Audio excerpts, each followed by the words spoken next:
אז ערב טוב לכולם ולכולן בעוד ערב של שידור חי של תנ"ך ישראלי.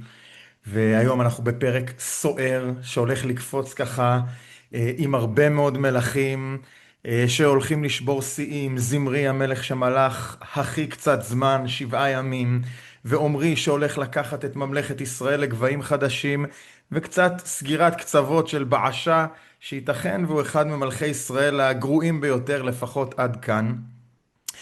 אבל מה שחשוב לי להגיד זה שהפרק הזה הוא בעצם גם פרק הכנה חשוב לקראת עלייתו של אליהו הנביא. אמנם הוא כמובן פרק בפני עצמו, אבל אני אגיד איזה משהו שקיבלתי ככה ממאזינים, כולל מאבא שלי, שבאמת יכול להיות שהשניים שלושה פרקים האחרונים הם היו קצת קשים. לחלק מהחברים שלחו לי ככה הודעות שבפרקים האחרונים ככה איבדו את זה.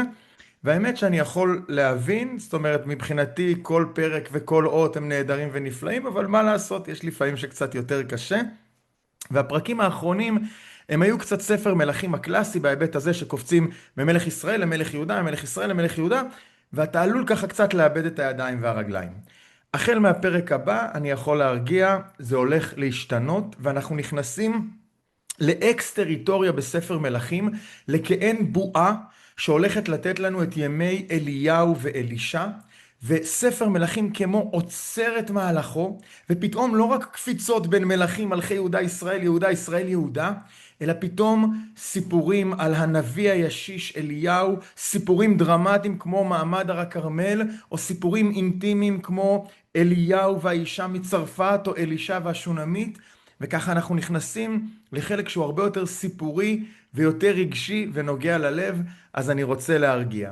אבל כל זה כדי להגיד שהפרק הזה הוא ממש הפוך. זאת אומרת, אין לנו פה יותר מדי ככה סיפורים קטנים, אלא ממש ככה סיפורה של הממלכה מלמעלה. אבל אתם יודעים, אנחנו לא מדלגים על אף פרק תנ"ך, גם בפרקים שהם קצת קשים. התפקיד שלי זה לעשות את זה רלוונטי ומעניין. אני אנסה לעמוד בזה. ואנחנו ככה נצלול פנימה. כן, אני אגיד עוד עניין טכני למי שמאזין לנו. אנחנו שבוע הבא הולכים להתחיל את פרקי אליהו הנביא. בעצם יש שני שיעורים שהם שיעורי מבוא. השיעור הזה שהולך לתת לנו את ימי אחאב ועומרי, אבל גם השיעור הכללי שעשיתי על אליהו הנביא, ושלחנו לכם אותו מוקלט ונשלח לכם אותו עוד פעם, שבו אנחנו מסתכלים על סיפורי אליהו הנביא מלמעלה, ונותנים קריאת כיוון לדרך האחרת שבה אנחנו לומדים את פרקי אליהו. ואנחנו נכנסים פנימה.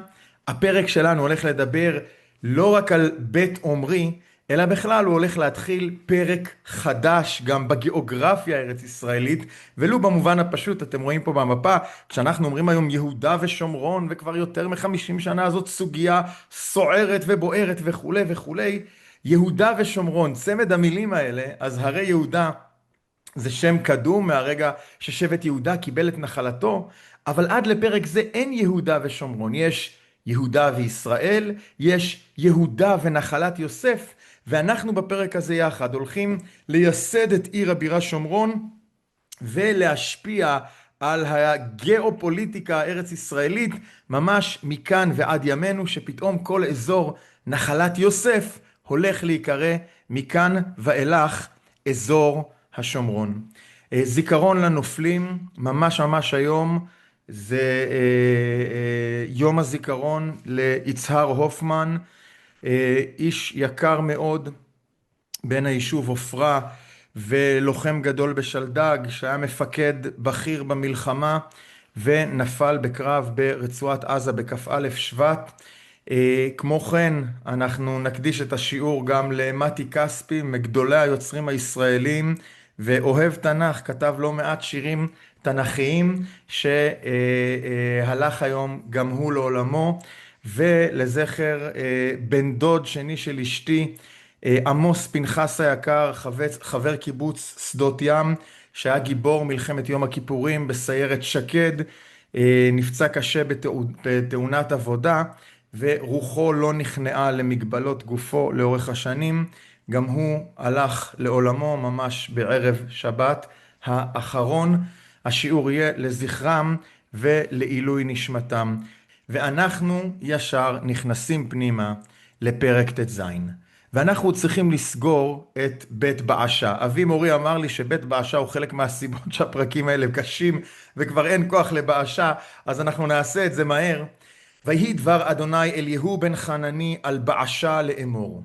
יען אשר הרימותיך מן העפר, ואתנך נגיד על עמי ישראל, ותלך בדרך ירבעם, ותחטיא את עמי ישראל להכעיסני בחטאותם, הנני מבעיר אחרי באשה ואחרי ביתו, ונתתי את ביתך כבית ירבעם בן נבט. זוכרים? באשה הוא זה שהכחיד את ירבעם בן נבט, את בית ירבעם בן נבט, את נדב.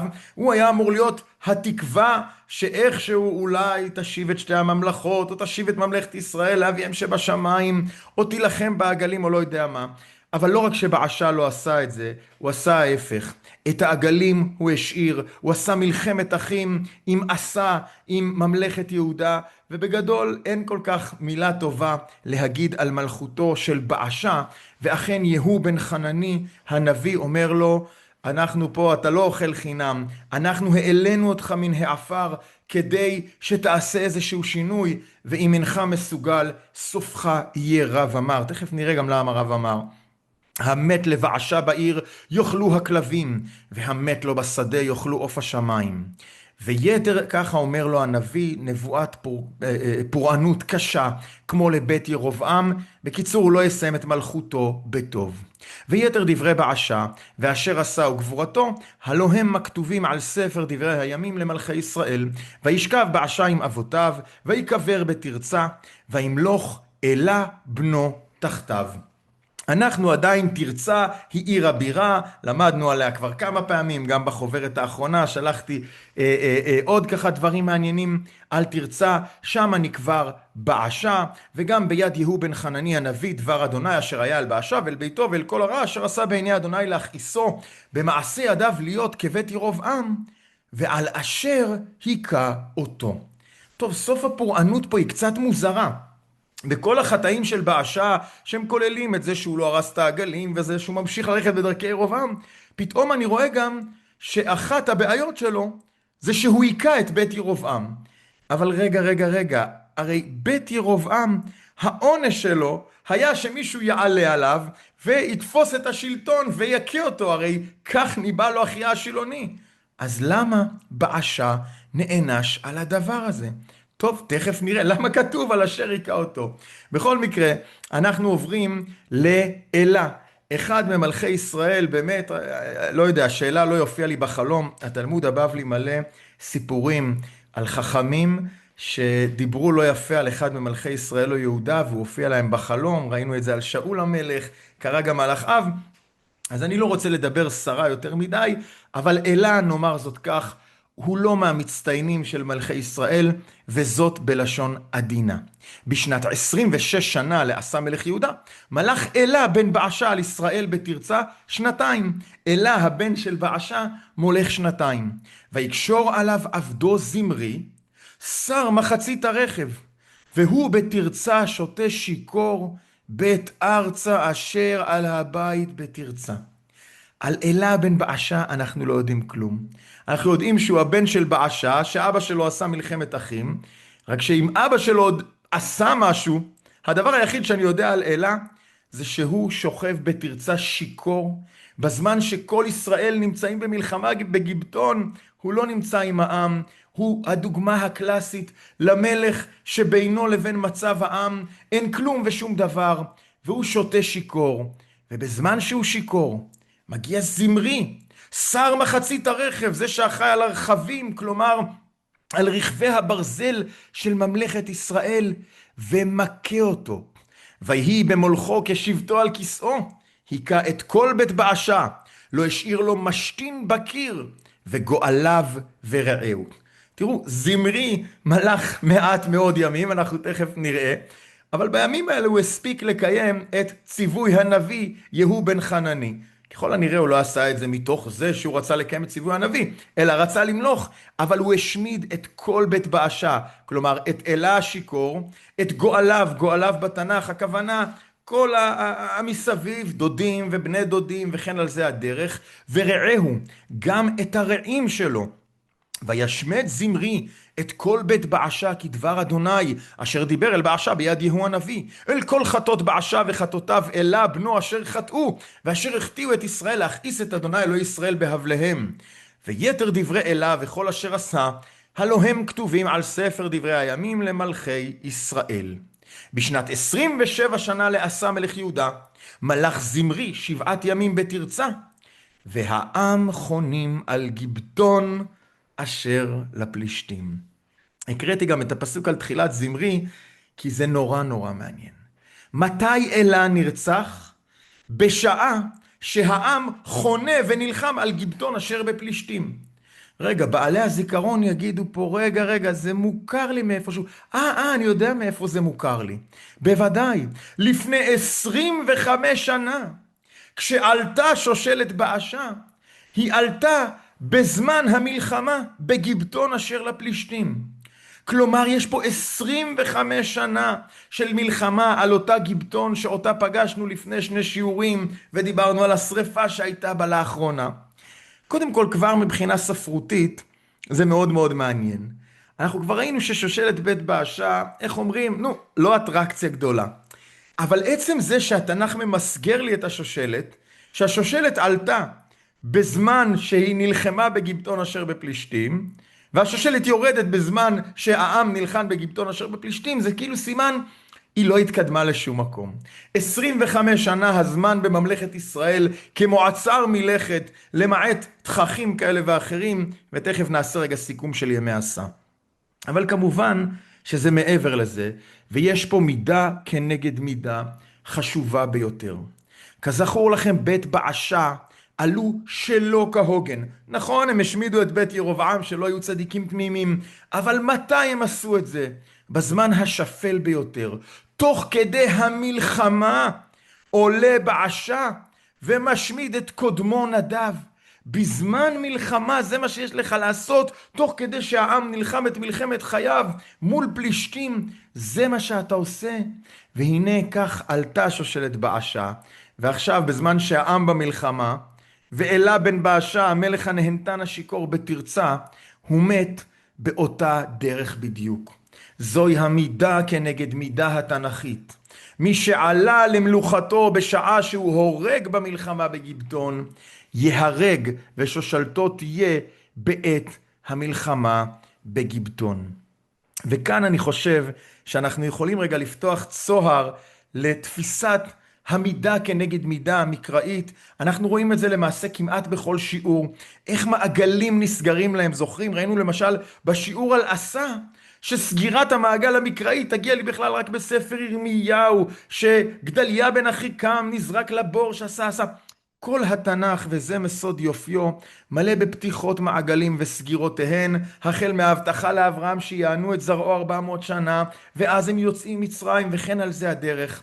והנה, גם כאן, מגיבטון ועד גיבטון, זהו בית באשה. ועכשיו אנחנו אולי מבינים על באשה שנאמר שאחד מחטאיו, זה על זה שהוא היכה את בית ירבעם. בסדר, זה שמישהו היה צריך לעשות את בית ירבעם, להכות אותו, זה בסדר.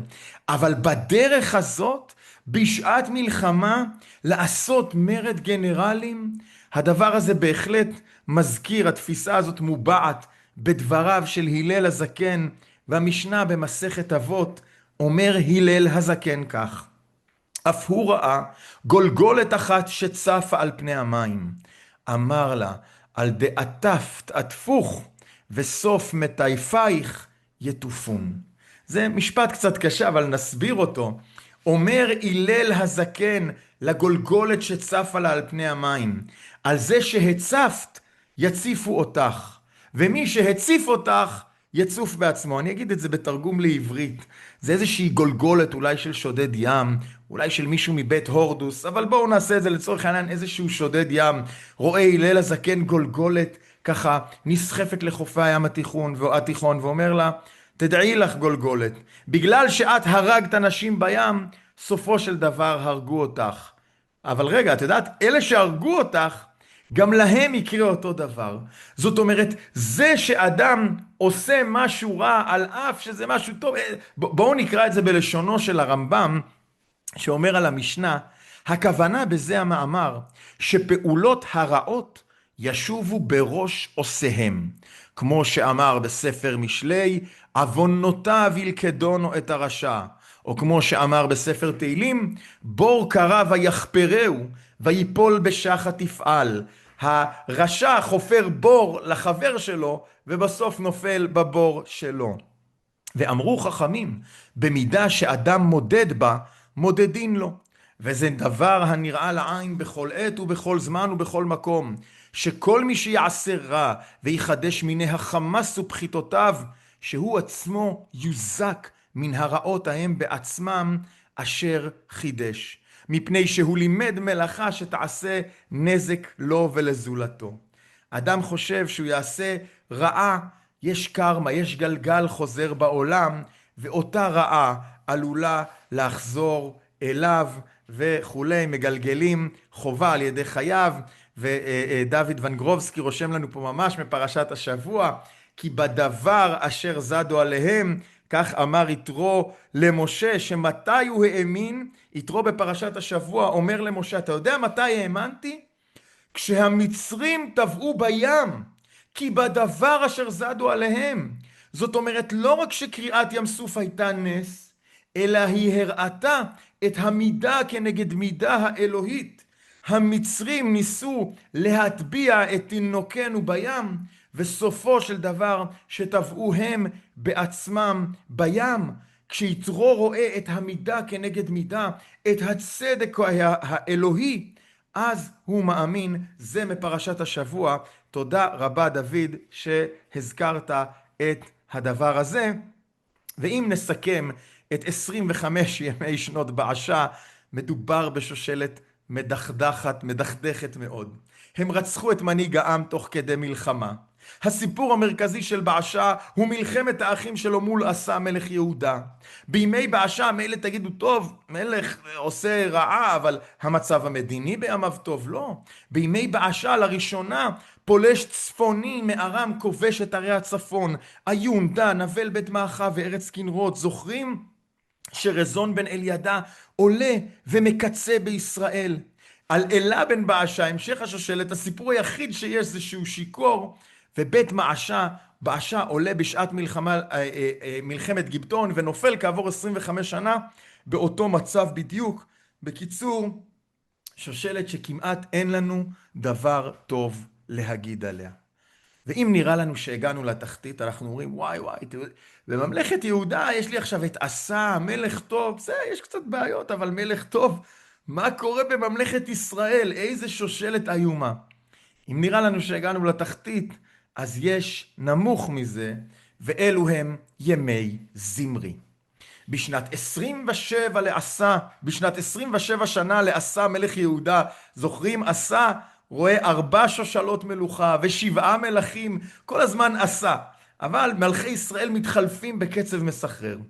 בשנת 27 שנה לעשה מלך יהודה, מלך זמרי 7 ימים בתרצה, והעם חונים על גיבטון אשר לפלישתים. וישמע העם החונים לאמור, קשר זמרי, וגם היכה את המלך, וימליכו כל ישראל את עומרי, שר צבא על ישראל ביום ההוא במחנה. זה נורא חשוב, כי אני חושב שאנחנו רואים פה, שבשעה שהמלכים סוטים מהדרך, העם דווקא יש לו חוש בריא. וגם חלק ממנהיגי הצבא הם מנהיגים טובים ביותר. העם כשהוא שומע שזמרי קשר על אלה בתרצה, עוד בגיבטון הם ממליכים שר צבא בגיבטון את עומרי. אבל רגע, אנחנו שואלים את עצמנו, למה הם לא נתנו לזמרי הזדמנות? הנה, זמרי המליך, וזה למה הם לא נתנו לו הזדמנות? אני חושב שהתשובה תמונה בפסוקים. וימליכו כל ישראל את עומרי שר צבא ביום ההוא במחנה. עומרי שר הצבא, הוא נמצא איתם במלחמה, הוא ישן איתם בקור, הוא אוכל איתם מאותו מסטינג. לעומת זאת זמרי שקושר, הוא בתככים של ארמון המלוכה. העם מבין שזמרי זה עוד מאותו דבר. זה בסדר להחליף את אלה השיכור בעוד מישהו שלא נמצא איתנו בקרב ועסוק בתככים של החלונות הגבוהים במקום להיות איתנו פה בקוצים. והעם ממליך את עומרי. ויעלה עומרי וכל ישראל עמו מגיבטון, ויצורו על תרצה. הם צרים עושים מצור על תרצה, מצור שהוא מלחמת אחים, העיר תרצה, צפון מזרח השומרון.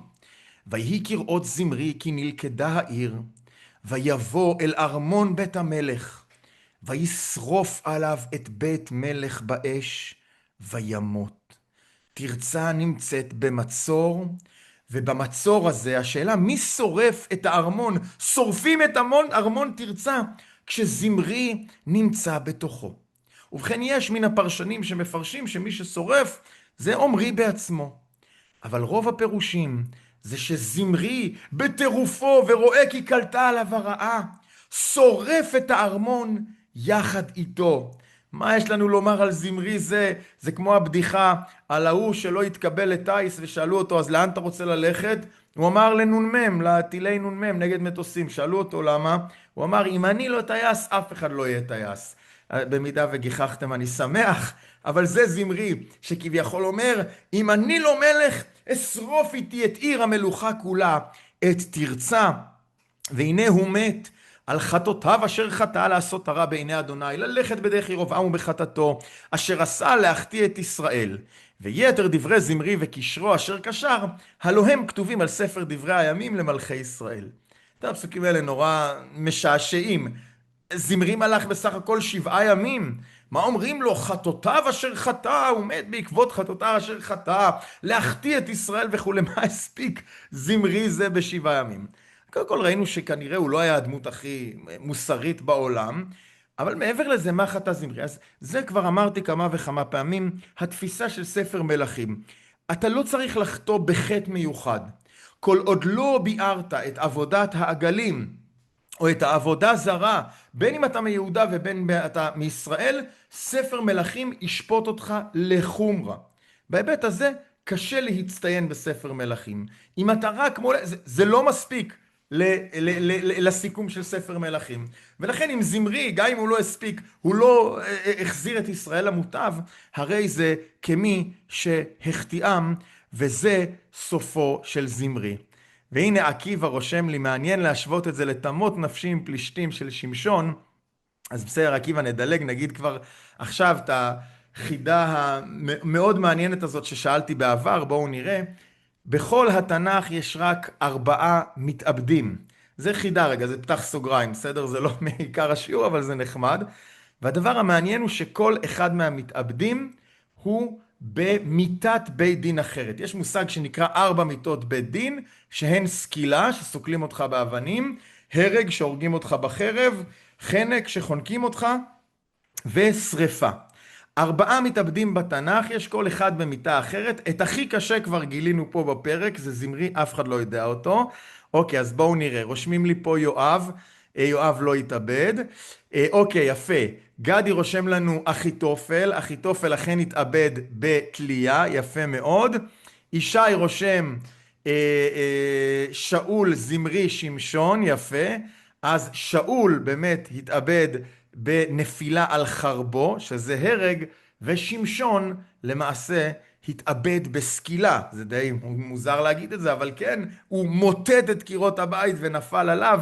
אמרו מעתה 4 מתאבדים בתנ"ך, כל אחד במיתת בית דין אחרת. זמרי שרף עצמו באש, שאול הפיל עצמו על חרבו, שמשון הפיל את הבניין עליו ונסקל באבנים, ואחיתופל שראה שלא נעשה עצתו, חנק את עצמו. אני ממש מתנצל מכל המעולים שעלו, יש לנו פה את תהילה, אבישי, שגב, יוסף, משה, איריס, עזי, צביס, שמואל, טלי, מרגנית, הרבה אנשים, מראל, וואי וואי, אני לא מספיק להקריא את כל המצטיינים, חיים, שענו פה יפה על החידה הזאת, אז תודה, בקיאות תנכית נהדרת. ורגע, נחזור שנייה לזמרי בציור המופלא הזה של מנחם ידידנו. מה כבר אפשר לומר על זמרי? מה אפשר ללמוד מהמלך הזה, שמלך בסך הכל 7 ימים? מה יש... אז דווקא יש כמה דברים מעניינים שאפשר ללמוד עליו. קודם כל, התפקיד שלו מספר לי משהו לא על זמרי, אלא הממלכה. התפקיד של זמרי זה שר מחצית הרכב. זה פעם ראשונה בתנ"ך שיש לי שר כזה. לא היה כזה בימי שלמה. בשלמה היו רכבים. רכב, הכוונה רכב ברזל, בסדר? לא פרארי וטויוטה. אבל אנחנו לא מכירים את שר מחצית הרכב מימי שלמה. שר מחצית הרכב, הכוונה שכבר יש לנו כל כך הרבה ערי רכב ומרכבות, ככל הנראה מרכבות מלחמה, שזמרי הוא רק שר מחצית הרכב, ויש עוד שר שאחראי על החצי השני. הדבר הזה מראה לי על שינוי מגמה בממלכת ישראל. כזכור לכם, כשלמדנו את ספרי שופטים ושמואל, ראינו שעם ישראל הוא עם הררי. כלי הרכב של אותם רועים וחקלאים הרריים, זה במקרה הטוב, עם ידו משגת, איזשהו חמור שאיתו אתה רואה את הצאן, או שור שאיתו אתה חורש את האדמה. אבל סוסים, הסוסים זה להם, זה לגויים, זה לפלישתים, זה לארמים, זה למצרים, זה לאשורים. מה זה קשור אלינו? ורכב ברזל זה בכלל סימן ההיכר של פלשת, של כנען, של מצרים, כי לא יכל להוריש את הכנעני, כי רכב ברזל הוא לו, זה נאמר על הכנעני. על סיסרא השרדני יש לו 600 רכב ברזל, לפרעה יש 600 רכב ברזל. לעם ישראל, מה הקשר בינינו לבין רכב? אבל כבר פה אנחנו מתחילים להריח את ההתעצמות של ממלכת ישראל. בעוד מלכי הסוררים ושוטים שיכורים, נראה שדווקא אנשי הצבא יודעים להוביל בתקופה הזאת את ישראל כמו שצריך. הנה יש לנו את זמרי האחראי על הרכב, ואת עומרי ותבני שרי הצבא, שתכף אנחנו נפגוש אותם. מעבר לכך, מותו העגום של זמרי ששבר את השיא להיות המלך שמלך הכי קצת זמן בתולדות ישראל, הפך להיות למשל ושנינה לדורות.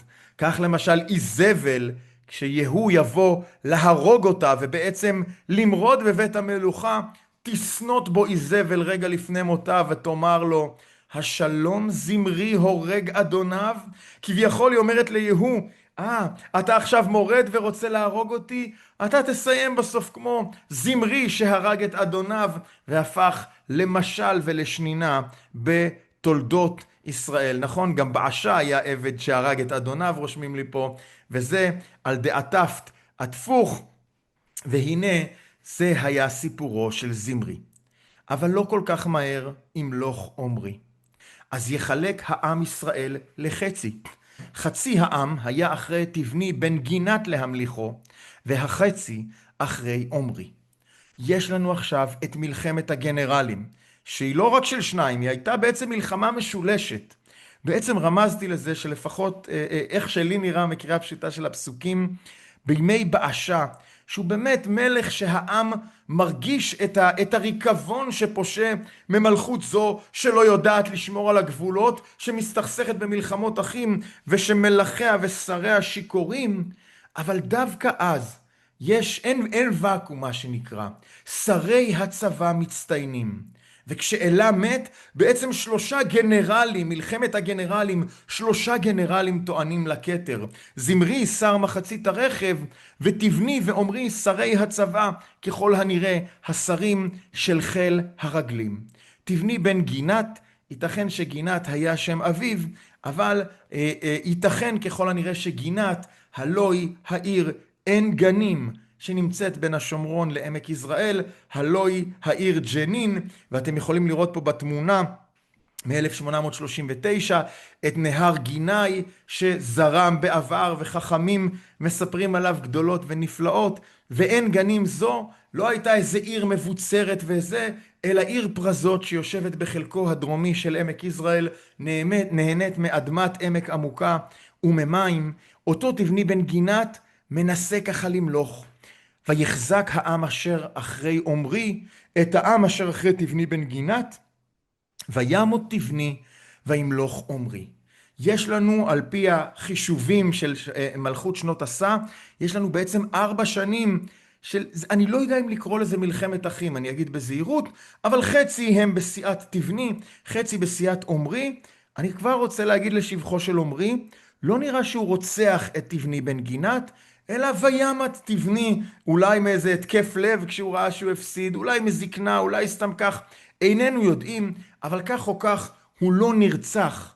ממלכת עומרי לא עלתה כשידיה מגואלות בדם נקי של מי שלפני רגע לחם עם עומרי עצמו בקרבות.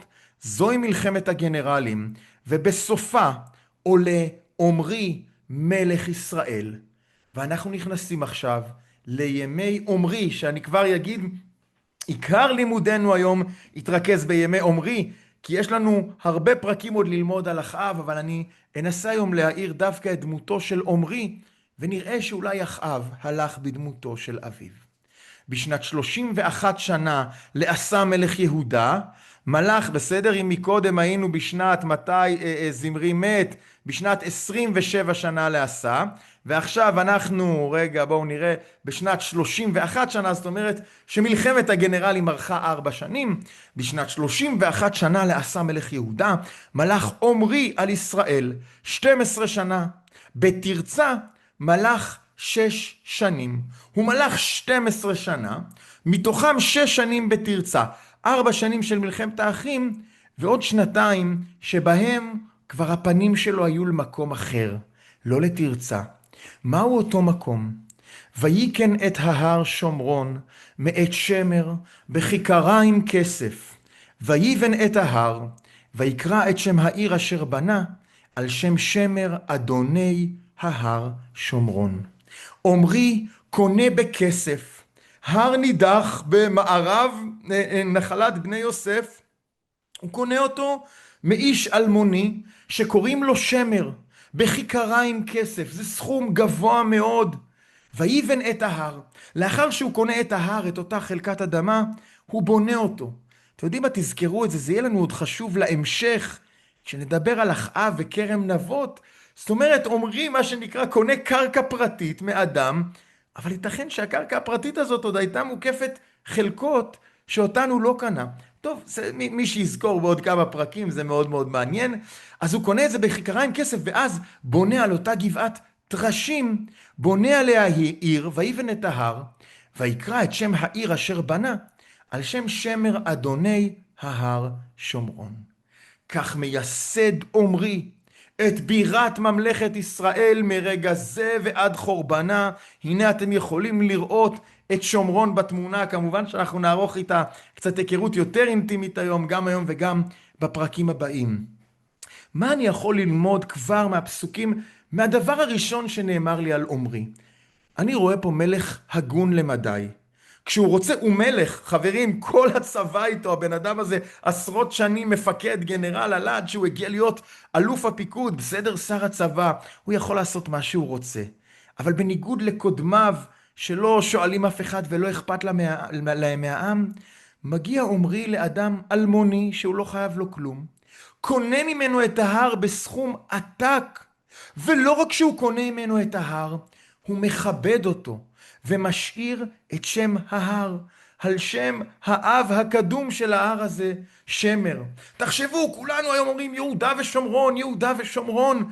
השם שומרון הוא בסך הכל על דמות אלמונית קטנה מהתנ"ך, שמלך ישראל הוקיר ושימר בה את שם ההר.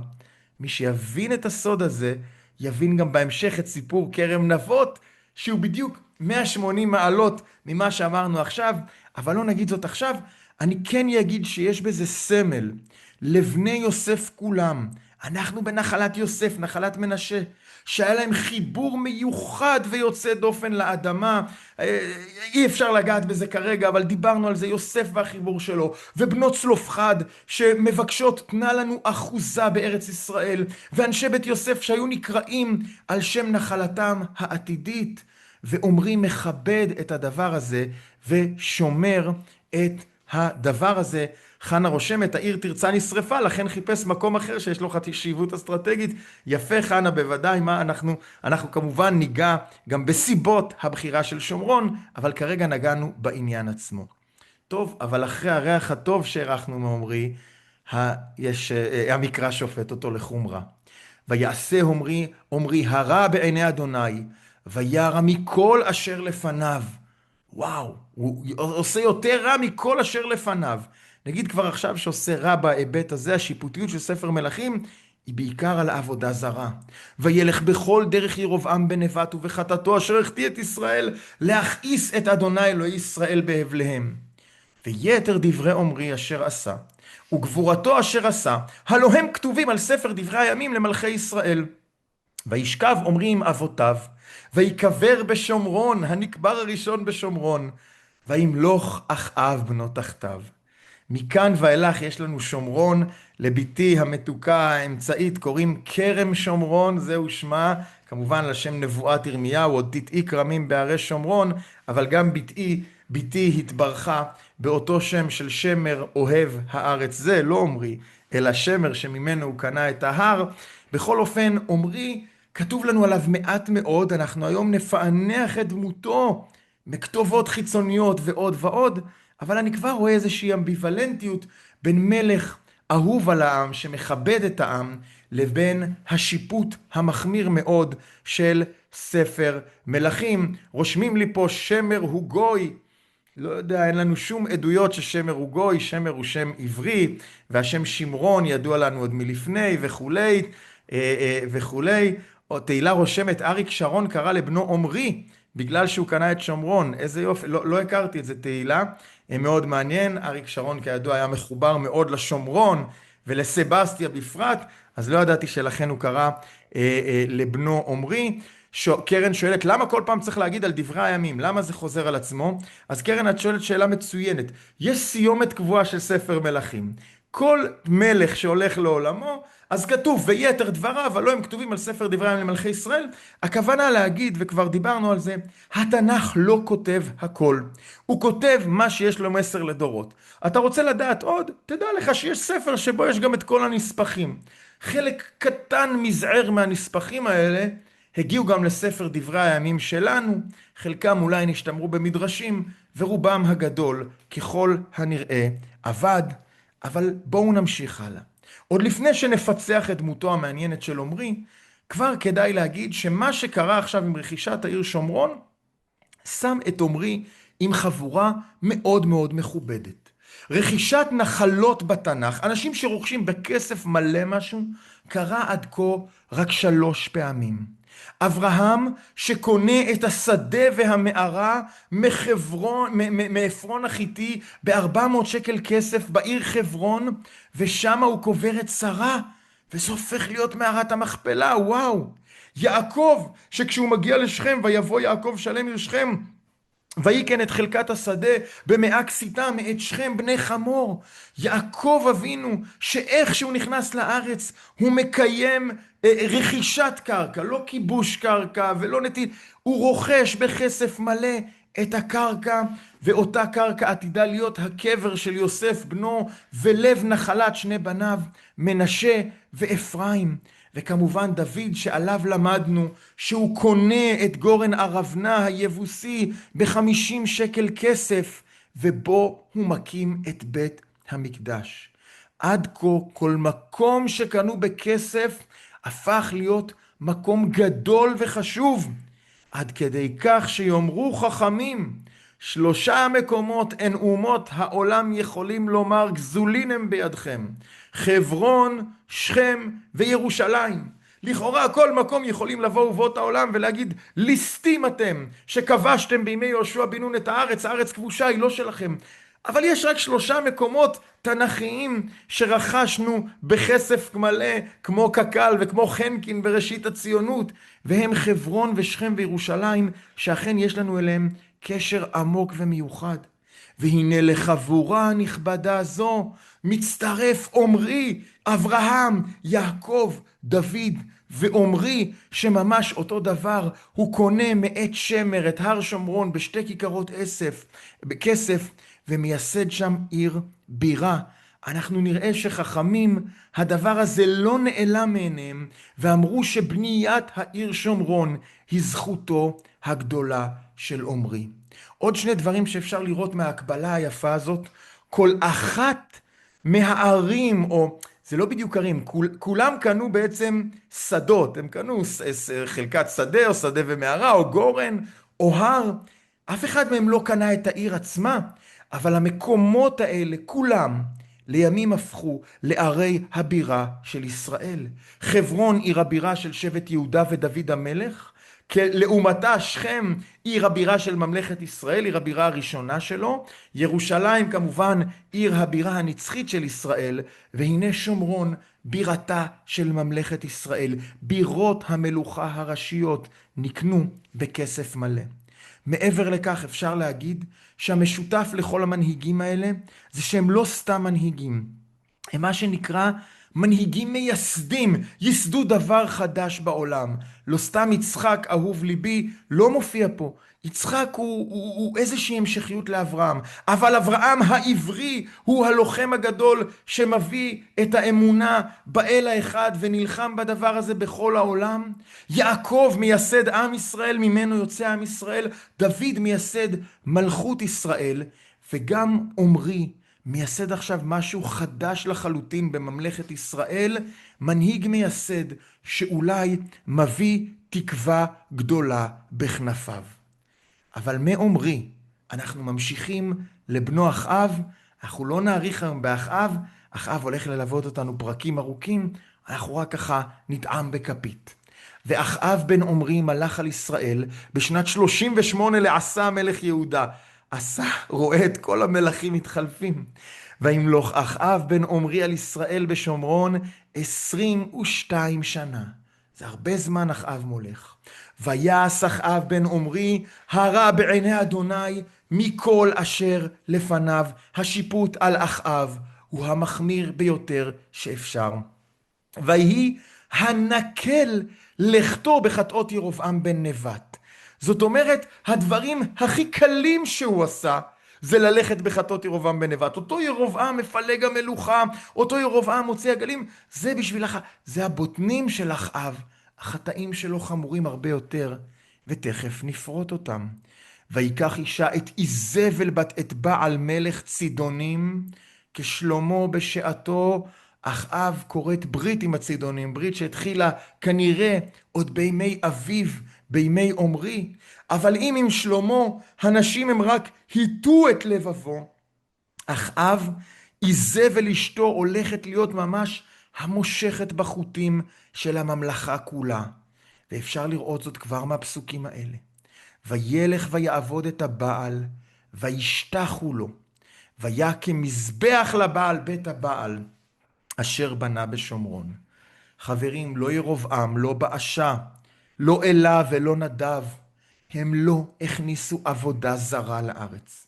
עגלים, כן, לא הלכו בדרכי השם, נכון, אבל עבודה זרה, מי שמכניס אותה באופן החריף ביותר זה אחאב, עד כדי כך שהוא בונה בית מקדש, בית הבעל בעיר שומרון.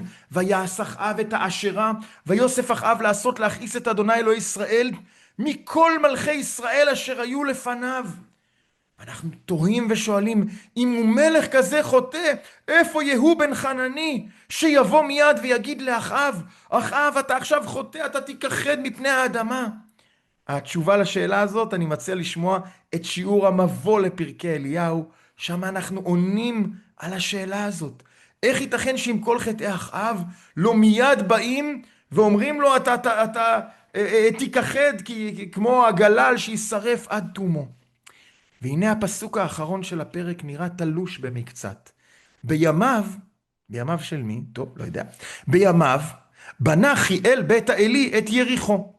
באבירם בכורו יסדה, ובסגוב צעירו הציב דלתיה, כדבר אדוני אשר דיבר ביד יהושע בן נון. בימיו, לכאורה בימי אחאב, חיאל בית האלי, כלומר חיאל מבית אל, זה קצת יותר חרוז, הוא בנה את העיר יריחו שהייתה חרבה כבר מאות שנים. כשהוא ייסד את אבן הפינה, מת בנו בכורו.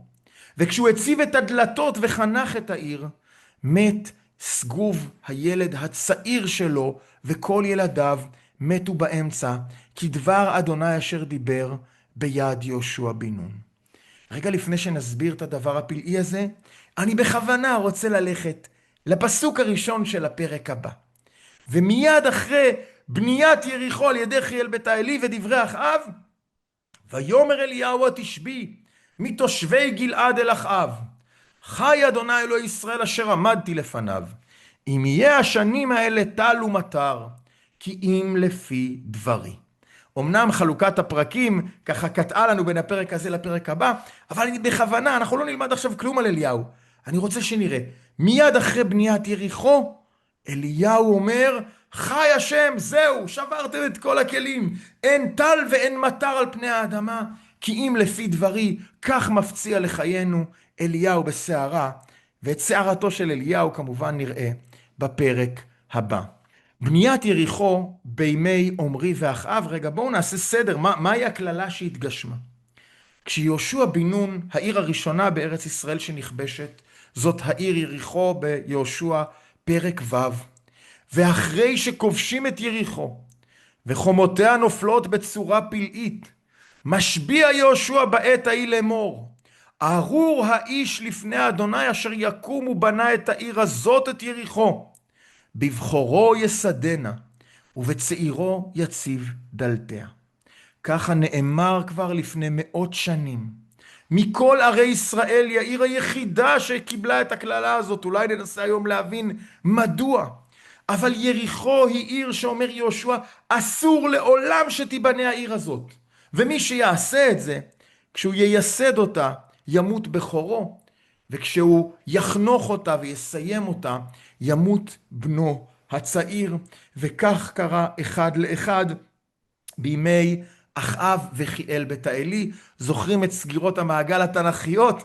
הנה סגירת מעגל מיהושע פרק ו' עד מלכים פרק ט"ז. אגב, יאמרו חכמים ישאלו, רגע, מה זה? רבי יוסי ורבי יהושע אומרים, מה תלמוד לומר הוא בנה את העיר הזאת? אלא שלא יבנה עיר אחרת ויקרא שמה יריחו, או יריחו ויקרא שמה עיר אחרת. מה הכוונה? אתם רואים פה בתמונה את תל הסולטן, זאת יריחו הקדומה. אסור לך לבנות עיר אחרת בארץ ולקרוא לה יריחו, אבל גם אסור לך לבנות את התל הספציפי הזה, גם אם תקרא לו, לא יודע מה, אחאבלנד, אין לי מושג איך תקרא לו. ליד יריחו היו התיישבויות, היה גילגל, והיה עיר התמרים, והיה כהנה וכהנה. אבל התל הספציפי הזה צריך להיות אנדרטה עולמית לניסי יהושע ולעיר שהפכה חרם, ובימי אחאב אפילו את הטאבו הזה שוברים. רגע לפני שככה נעיין במסתרי הפרק, אני רוצה רגע לסכם מה אנחנו יודעים על ימי אחאב. שנייה שלוק מים. אנחנו עוד נראה את אחאב בגדולתו. עד כדי כך שיאמרו חכמים, 3 מלכו בכיפה. מלכו בכיפה, זאת אומרת ממש שמלכו על ארצות גדולות מאוד, מלכו בכל העולם, אני אומר את זה כדרך גוזמה, ואלו הן אחאב ואחשוורוש ונבוכדנצר. שמים פה חכמים את אחאב יותר משלמה ויותר מיהוא ויותר מירבעם השני, ואומרים אחאב ממש מלך מקצה העולם ועד סופו, ואנחנו נראה עד כמה חכמים דייקו במילותיהם ככל שנעמיק ללמוד על ידי אחאב. עוד דבר חשוב שאנחנו צריכים להבין על ימי אחאב, זה שאחת מגדולותיו, הוא מצליח לעשות הרבה הסכמי שלום עם ארם, עם איזבל והצידונים. בכלל אחאב לימים יוביל את אחת הקואליציות הגדולות ביותר במזרח התיכון כולו. הוא הצטיין מאוד בלעשות הסכמי שלום, אבל החשוב ביותר מבחינתנו זה הסכם שלום שהוא עשה עם ממלכת יהודה. וישלם יהושפט עם מלך ישראל, יאמרו במלכים א' כ"ב. במלכים ב' פרק ח' יתואר גם מעבר לזה, זה לא רק שאחאב ויהושפט השלימו, אלא הם היו חתנים אחד של השני, הם הסיעו את בניהם ובנותיהם זו לזו. זאת אומרת, זה לא רק שלום קר עם ממלכת יהודה, אלא ממש תחילתו של איזשהו איחוד, שאנחנו עוד נראה אותו בהמשך הלימוד שלנו, וממש לכאורה הולך להיות נצר משותף לממלכת יהודה וממלכת ישראל. לכאורה אופטימיות גדולה של ימי אחאב, אבל לצד זה צריך לזכור, אחאב מביא פנימה את ביתו, את איזבל, לא כמו שלמה שהיה לו מאות נשים ובסדר, חלק השפיעו ככה, חלק השפיעו ככה, אלא איזבל בלב המלוכה, כמושכת בחוטים מרכזית. ייתכן שזה דבר רגשי, שאחאב ליבו הולך אחריה. ייתכן שלאחאב יש ראייה פוליטית גדולה, והוא מבין שאת הכסף והיכולת שלו לעשות את המלחמות, זה בזכות הברית הזאת עם צידון, שמביאה לו עושר רב ושליטה בארצות הים התיכון. כך או כך, יש גם את איזבל, וגם לראשונה בתולדות ישראל. הנה כאן אתם רואים, בראש העיר שומרון, תחת מקדשו שבנה הורדוס לאוגוסטוס, המלך הרומי, נמצא ככל הנראה בית הבעל של אחאב. עד עכשיו היה לנו פולחן אסור בישראל, אבל עדיין פולחן לאלוהי ישראל. אבל עכשיו בשעה שבירושלים יש בית מקדש, בשומרון יש בית מקדש לעבודת הבעל. אחאב מכניס את העבודה הזרה הממוסדת לישראל, וכך יאמר ספר הכוזרי, כשהוא יעשה הבדלה ברורה וחותכת בין ירבעם לבית אחאב. אל תחשבו שזה אותו דבר. אך על צד האמת יאמר הכוזרי, יש להבדיל הבדל מרובה בין סיעת ירבעם לסיעת אחאב. כי עובדי הבעל הם רק עובדי עבודה זרה. ועל זה אמר אליהו, אם אדוני הוא האלוהים לכו אחריו, ואם הבעל לכו אחריו. ובנוגע להם תמו החכמים, כיצד אכל יהושפט מסעודת אחאב. אבל לא כן ידברו על סיעת ירבעם. אף קריאת זה וכולי וכולי. הרי שעובדי העגל של ירבעם ובעלי הבמות מסיעת ירבעם ועובדי פסל מיכה לא כיוונו בעבודתם כי אם לאלוהי ישראל. ובכל זאת עברו בזה עבירה שחייבים עליה מיתה. מפריד הכוזרי, וזה חשוב גם לנו להבין. עד עכשיו בממלכת ישראל היה פולחן שלא כהוגן, אבל זה עדיין היה עבודת אלוהי ישראל, גם אם בצורה שאיננה הגונה על פי תפיסת המקרא. אבל עכשיו אחאב מכניס אלוהים אחרים, לא רק מהצד, לא רק בחדרי הבתים, אלא כפולחן הרשמי של הממלכה, ואת הקצף הגדול שזה יעשה, אנחנו עוד נראה. אבל תחזיקו חזק, אנחנו עכשיו נעיין במסתרי הפרק, קצת על שומרון, קצת על יריחו, וקצת על הסיפור של בית עומרי. אני חושב שיהיה מעניין. בואו רגע נתחיל בשומרון ידידתנו. מדוע בכלל להעביר את עיר הבירה מתרצה לשומרון? למה יש צורך להעביר את עיר הבירה? אז ייתכנו כמה סיבות.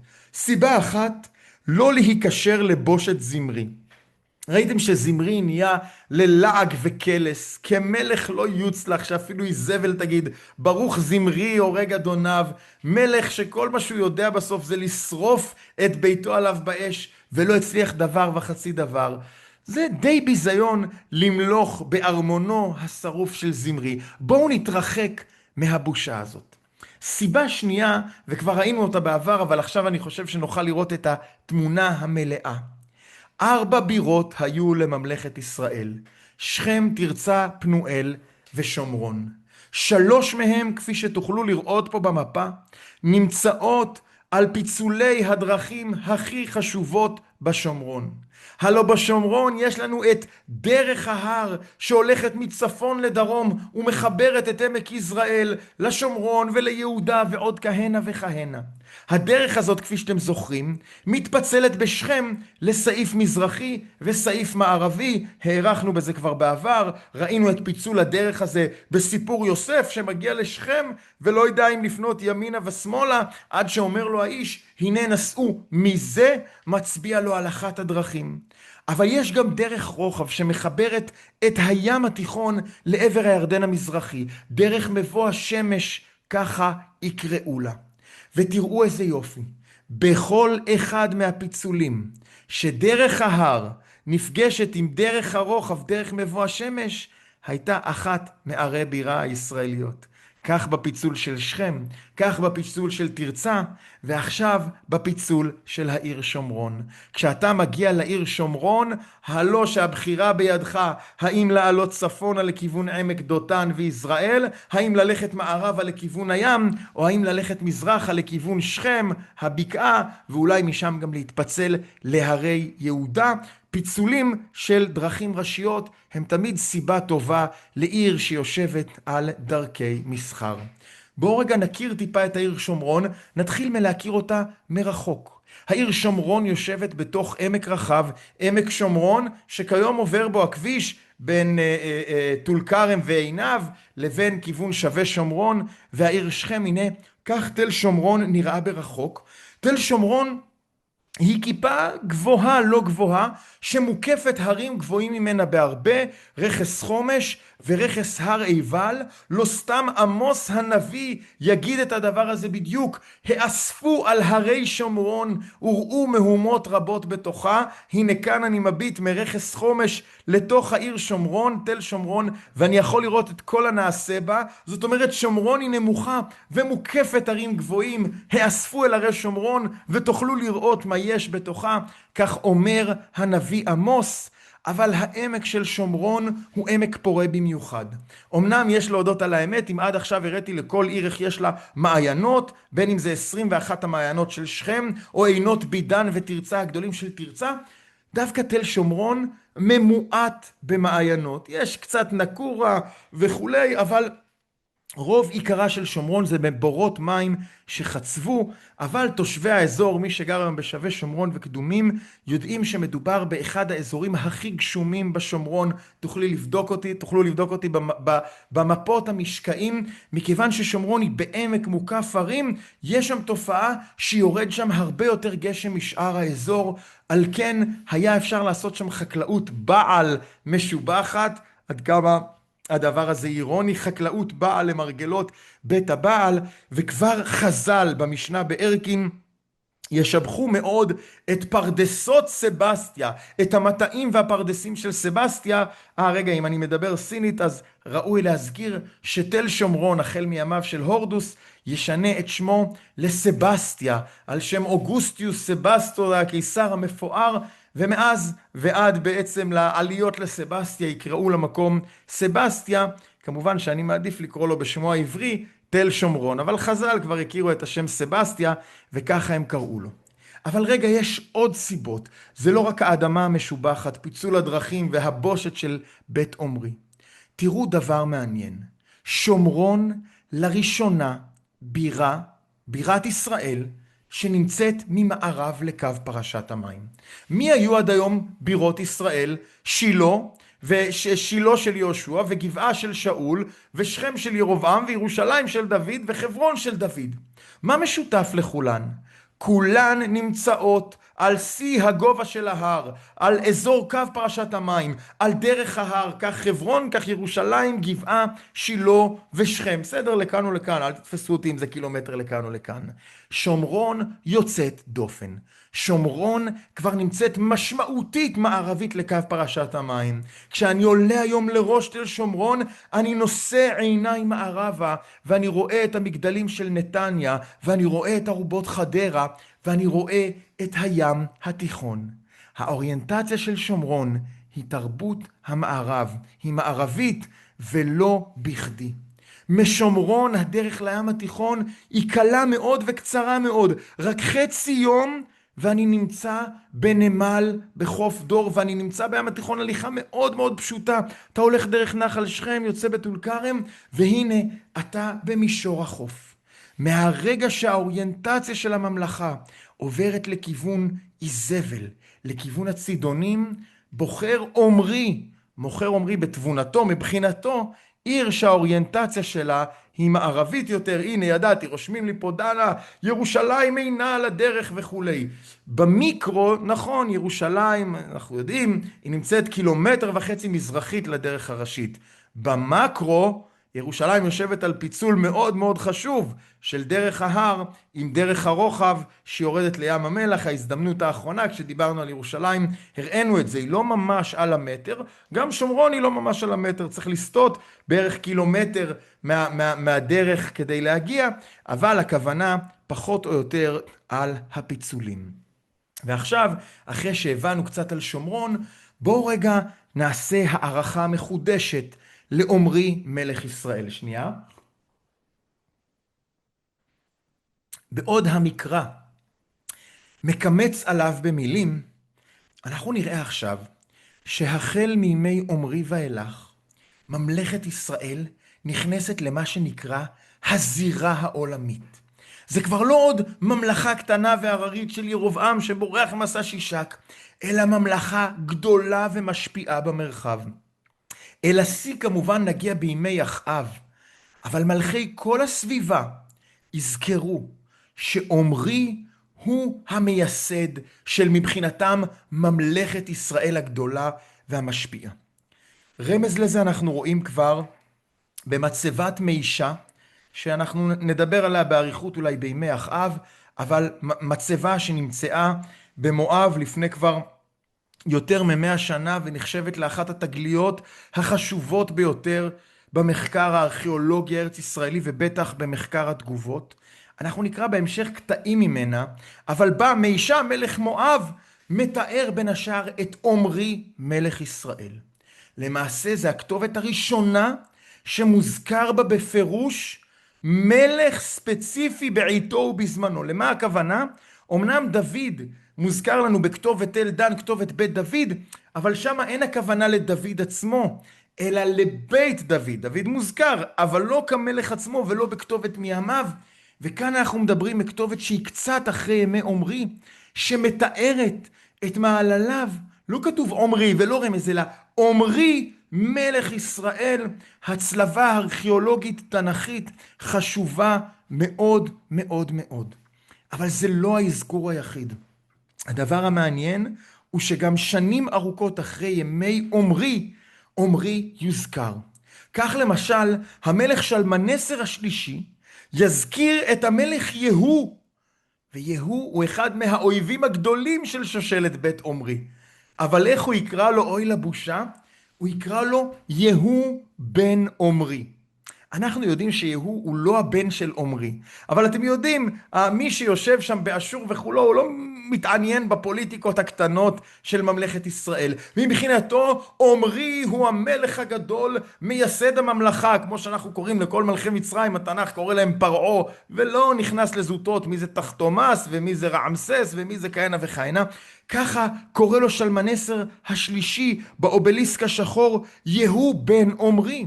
אחריו אדדניררי, שנים ספורות אחרי אותו שלמנסר השלישי, כשהוא יתאר את הכיבושים שלו בשומרון, איך הוא יקרא לשומרון? ארץ בית עומרי, לא פחות ולא יותר. אתם מבינים כמה אזכורים? מלך מואב מכיר בו כעומרי מלך ישראל, שלמנסר קורא לכל מלכי השושלת, בין עם הצאצאים שלו וזה, יהוא בן עומרי מלכי וזה, ואפילו השומרון נקרא ארץ בית עומרי. תראו בכמה כתובות הוא מופיע, מראה לנו על גדולתו של המלך הזה. משהו חדש מתחיל, הוא ייסד משהו חדש. עד כאן מכתובות חיצוניות. בואו רגע נעשה הערכה פנים מקראית על עומרי. מצד אחד, ויעשה עומרי הרע בעיני השם וירא מכל אשר לפניו. אני לא מתכוון לטשטש את זה. ככל הנראה, כבר עומרי מתחיל את הקשרים עם צידון והכנסה של עבודה זרה, מה שאחאב יעשה בצורה הרבה יותר חזקה. אבל לצד זה, מה ראינו על עומרי? מצביא המצוי בעם, הוא נמצא עם ישראל ביום ההוא במחנה, לכן כל ישראל ממליכים אותו בסופו של דבר. דבר נוסף, הוא בונה את הארץ, הוא קונה את ההר שומרון. דבר שלישי, הוא מכבד אדם ומסורת אבות, הוא קורא את העיר אשר בנה על שם שמר אדוני ההר.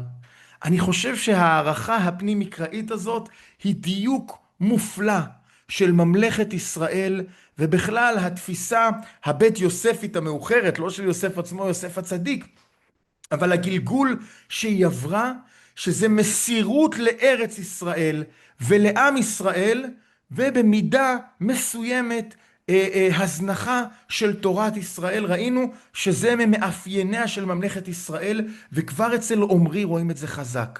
אוהב עמו גדול, בונה הארץ גדול, אבל מהצד השני זונח את מה שנקרא חוקי האלוהים. ואם תרצו עוד דבר מעניין, ראינו את הערכה התנ"כית, החיצונית, גם מבחינה ספרותית, יש לנו השוואה מעניינת דווקא בין דוד המלך לעומרי. שניהם התחילו מהעם כשרי צבא, דוד כשר הצבא של שאול, עמרי כשר הצבא של בית באשה. שניהם ייסדו ערי מלוכה חדשות, דוד את ירושלים, עמרי כמובן את שומרון. לשניהם היה זמן תפר שהם מלכו על חצי ממלכה. אצל דוד אנחנו יודעים שהוא מלך בחברון 7 שנים, ועמרי מלך 4 שנים. יש את הקרב עם תבני בן גינת. שניהם קונים בכסף נחלה בארץ. זה לא רק שהם מייסדים עיר, אלא הם קונים נחלה בארץ ישראל, האחד את שומרון, האחד את הגורן. ונראה שמצד אחד זה בא לתת לנו הערכה חיובית על עמרי, על הפוטנציאל הגלום שהיה בו להיות הדוד של ממלכת ישראל, אולי המאחד הגדול של הממלכות, מישהו שמביא את הממלכה כמו דוד שהגיע למרחבי ארץ, הופך אותה לאימפריה אדירה. אבל כמובן אל אור ההשוואה מתבלט גם ההבדל.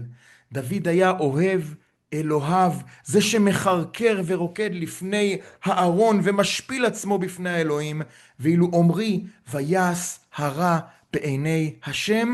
אבל אנחנו כן רואים פה על הפוטנציאל של עמרי. ואם זה לא מספיק לכם, גם חז"ל העריכו את עמרי, גם דנו אותו לכף זכות. אמר רבי יוחנן, מפני מה זכה עמרי למלכות? מפני שהוסיף כרך אחד בארץ ישראל. עמרי, אומר רבי יוחנן, יש לו אהבת הארץ גדולה. זוכרים את ההשוואה שראינו את גדולי האומה שקונים מקומות בארץ ישראל? זה לא נעלם מעיניו של רבי יוחנן במסכת סנהדרין בפרק חלק, ששם דנים קצת לכף זכות את בית עמרי ואחאב שיהיה להם חלק לעולם הבא. והוא אומר, יש לו אהבת הארץ, הוא בנה כרך אחד בארץ ישראל. ועכשיו, בעיון האחרון לפרקנו, סיפורה של יריחו. מאיפה פתאום הפסוק האחרון חותם לנו ככה את הפרק עם בניית יריחו, שנראה לנו לא קשור לכלום, ומיד אחרי זה סיפור אליהו. אתם יודעים מה, נתחיל רגע במאמר חז"ל, שלא הבאתי אותו פה, אבל חז"ל מתקשים עם הדבר. זה מאוד מאוד מעניין, כי גם היום במחקר, המון מסתכלים על הפסוק הזה ואומרים הוא תלוש, וחלק לוקחים אותו ושמים אותו זה, ואומרים לא, הוא בכלל היה ביהושע, והעתיקו אותו לפה, וחלק אומרים זה סופר מאוחר, יש איזה, משהו בפסוק הזה נראה לנו לא קשור. עכשיו זה דבר מאוד מעניין, חז"ל היו עיניהם בוחנות לא פחות מהחוקרים היום, והם שמו לב לדבר הזה, ועל כן הם דרשו את הדבר הבא, שכשאליהו הנביא, הוא ראה איך קללת יהושע מתגשמת, חז"ל גם מתארים איך אליהו הנביא בא לנחם את חיאל בית האלי וכו', וכשהוא בא לנחם אותו, הוא ראה שקללת יהושע התגשמה. יהושע שאמר על יריחו שמי שיבנה אותה ימותו כל בניו, זה התגשם. אמר אליהו לקדוש ברוך הוא, יכול להיות שקללת התלמיד מתגשמת וקללת הרב לא מתגשמת? מי הוא הרב של יהושע?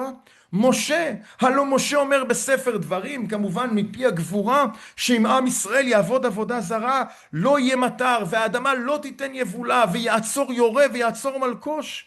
אליהו אומר, רגע, הכללה של יהושע התגשמה? אם ככה, גם הכללה של משה צריכה להתגשם, ולא יהיה טל ומטר, כי אם לפי דברי. איזה חיבור מופלא עושים חכמים בין הפסוק האחרון של פרקנו לפסוק של הפרק הבא. אבל קודם כל נגיד ברובד הפשוט, שזה מופיע פה זה כדי להסב את תשומת ליבנו לחזרתה של יריחו לזירה התנ"כית. מי שילך לפרויקט השו"ת וירשום את השם יריחו בכל סוגי כתביו, יראה דבר מרתק. יריחו בספר יהושע תופסת מקום נכבד ביותר, אבל אז היא נעלמת. אין אף יריחו בספר שופטים, בכל 2 ספרי שמואל יריחו מופיעה פעם אחת עם יצמח זקנכם, עד עכשיו במלכים היא לא הופיעה בכלל. זאת אומרת אפשר לומר שמיהושע ועד מלכים יריחו נעלמת לנו.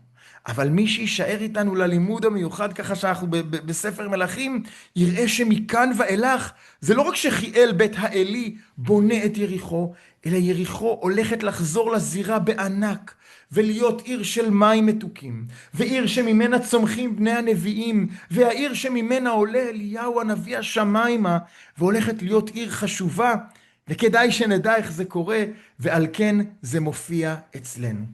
אבל יש גם את המבט הגיאופוליטי. תראו איזה יופי שאתה מקבל ככה תשובה, גם מחז"ל וגם מהניתוח הספרותי, וגם כמובן מהגיאוגרפיה והממצא הארכיאולוגי. תראו, הנה אנחנו מבט מאזור מצפה יריחו לכיוון בקעת יריחו, ובאופק הרי מואב, שבהם נמצא העם המואבי. אמר רבי שמואל, יריחו נגרה של ארץ ישראלי, יריחו היא מנעולה של ארץ ישראל. אם נכבשה יריחו, מיד כל הארץ נכבשת. מבחינתנו היום יריחו זה איזה עיר פריפריה, אבל יריחו שבבקעת הירדן היא שומרת מאזור המזרח. אם כובשים אותה, עלולים לכבוש את הארץ כולה. ומי נמצא ממש מעליה? נמצאים הרי מואב והעם המואבי. ואת התשובה אנחנו מקבלים מאותה מצבת מישה שהזכרנו. עומרי מלך ישראל כותב מישה מלך מואב, ואני מקריא עכשיו ממש, זה בלי תרגום, זה בלי תרגום. זאת אומרת, השפה המואבית דומה מאוד לשפה העברית, וגם אדם בן ימינו יכול לקרוא אותה. והנה, לא נקריא את כל הזה, אני מישה בן כמוש, מלך מואב הדיבוני, מדיבון, אבי מלך על מואב, מתפאר מישה. ואז הוא כותב, עומרי מלך ישראל, ויענה את מואב ימים רבים, כי יענף כמוש בארצו. כמוש זה אלוהי מואב, אומר מישה, כמוש כועס עליי, ולכן עומרי מלך ישראל מצליח לכבוש את מואב ולענות אותי. ויחליפו בנו, ויאמר גם הוא אענה את מואב. הוא מתאר איך גם בנו אחאב מענה את מואב. וירש עומרי את ארץ מידווה, זוכרים? מדה במידווה, וישב בה ימי וחצי ימי בנו, 40 שנה. זה יש פה בעיה עם התאריך, אבל זה לא משנה. מה שמדהים פה, שמתאר לנו המלך המואבי, באחד הממצאים המרתקים של הארץ הזאת, איך עומרי כובש את מואב. ממלכת ישראל, שתכף תגיע לארם ולצידון וכמעט עד אשור, הולכת גם דרומה, לא ממלכת יהודה, ממלכת ישראל, למואב. והדבר הזה צובע באור חדש את בנייתה של יריחו, דווקא על ידי ממלכת ישראל, כגבול החיץ שממנו יוכלו לפלוש למואב, ואולי גם לשמור שהם לא ימרדו. והנה קיבלנו את התשובה הגיאופוליטית לבנייתה של יריחו. אבל אני רוצה לסיים במה שנקרא התשובה הרוחנית. האמת שראוי היה להקדיש שיעור שלם ליריחו, אז אני אעשה את זה ככה על רגל אחת. אחד הדברים המעניינים, יריחו היא לא סתם עוד עיר שנכבשת. יריחו היא סמל. כשכובשים את יריחו, אומר יהושע, והייתה העיר חרם, היא וכל אשר בא לאדוני. זה לא יקרה עוד על אף עיר שעם ישראל יכבוש, לא על העי, לא על גבעון, לא על מקדה, לא על שמרון ולא על חצור. יריחו, כעיר הבכורה שנכבשת בארץ ישראל, כשם שכל בכור הוא לאלוהים, כך בכור אדם שצריך לפדות אותו, כך ביקורי הפירות, כך בכור בהמה, כך העיר הראשונה שנכבשת היא כולה לאלוהים, אסור לקחת ממנה ולו קצת. יתרה מכך, אפשר להראות שיריחו הייתה עיר שסימלה את התרבות הכנענית יותר מכל. לא סתם יאמרו הארכיאולוגים שיריחו היא העיר הקדומה ביותר בעולם, לפני ערי עקד וערי שומר. יריחו מסמלת את תרבות כנען על כל העבודה זרה שלה ועל כל הדברים שעליה הייתה ראויה ככה להיות מסולקת. היא סמל לעבודה זרה, ולכן אסור לקחת ממנה אפילו לא גרגר. הדבר המעניין הוא שיש ביטוי שחוזר על יריחו שוב ושוב, והוא ביטוי שיופיע רק אצל ימי אחאב ורק בסיפור יריחו. כי לימים מישהו ייקח מהשלל של יריחו. אחן, מי שלא מכיר לא נורא, אבל אחן בפרק ז' לוקח מהשלל של יריחו. ושימו לב מה אומר יהושע. רק אתם שמרו מן החרם, פן תיקחו מן החרם ושמתם את מחנה ישראל לחרם ואחרתם אותו. אם אתם תיקחו מהשלל של יריחו, אתם תאחירו את מחנה ישראל. כבר הסברנו, מים עכורים, בדרך כלל בבור מים הבוץ נמצא למטה, ואילו המים נמצאים למעלה. אבל כשאדם קופץ פנימה, הוא זורק אבן, הוא מעלה את הבוצה, ויש ערבוב, אתה אומר, מה זה משנה? גם לפני כן, אבל הערבוב הזה לא מאפשר לשתות את המים. והנה יריחו, אומר יהושע, אם אתם תיקחו מהחרם, אתם תאחירו את מחנה ישראל. לכן כשאחן לוקח מהחרם, אומר לו יהושע, ויאמר יהושע, מאחרתנו יעקרך, ואת אחן נפרעים ממנו במקום שנקרא עמק אחור. כביכול יריחו היא סמל לעבודה זרה, שאם תיקחו ממנה, אתם תאחירו את מי ישראל הצלולים והנקיים, ולדבר הזה אין סוף ואין תכלה. אתם כבר מנחשים שהמלכות היחידה שיגידו עליה שהיא עוכרת ישראל, זו מלכות אחאב. אנחנו נראה את זה בעוד 2 פרקים. אחאב יקרא לאליהו עוכר ישראל, ואליהו יגיד לאחאב, לא, אתה עכרת את ישראל. כביכול הכנסת את העבודה זרה, ערבבת את המים עם הבוץ, ועכשיו איש לא יכול לשתות מהם יותר. ותראו עד כמה הדברים הם נוקבים. המלך שהכניס את העבודה הזרה חזק לארץ ישראל ועכר את מימיהם של ישראל, הוא המלך שבימיו, או אולי אפילו ביוזמתו, בונים את יריחו, העיר שאסור היה לקחת ממנה גרגיר עקב העבודה זרה שהייתה בה. אבל אני רוצה לסיים בדבר מרתק. רגע, יריחו ואחאב, אחאב ויריחו, אבל אני מסתכל פה על המפה הזאת.